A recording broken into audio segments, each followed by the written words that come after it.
মনে রাখবেন, হিন্দু থেকে মুনাফিক হয় না, খ্রিস্টানেরা কোনোদিন মুনাফিক হয় না, মূর্তি পূজা যারা করে তারা মুনাফিক হয় না, মুনাফিক মন্দির থেকে তৈরি হয় না, মুনাফিক প্যাগোডা থেকে তৈরি হয় না, মুনাফিক তৈরি হয় দাড়ি টুপিওয়ালা মুসলমান থেকে। কথা বলেন ঠিক কিনা? মুনাফিক তৈরি হয় মসজিদ থেকে, মাদ্রাসা থেকে, খানকা থেকে, ওয়াজ মাহফিল থেকে।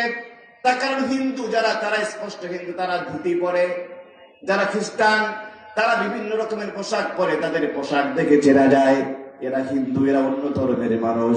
কিন্তু যারা মুনাফিক, পোশাক দেখে চিনবেন না, আমার থেকে বড় লম্বা টুপি, আমার থেকে বড় জুব্বা, এদের চেনা যায় না, এদের অন্তরে আছে বেধি। আল্লাহ বলেন ফাযাদাহুমুল্লাহু মারাদা, আমি ওদের অন্তরে রোগ আরো বেশি করে বৃদ্ধি করে দেই।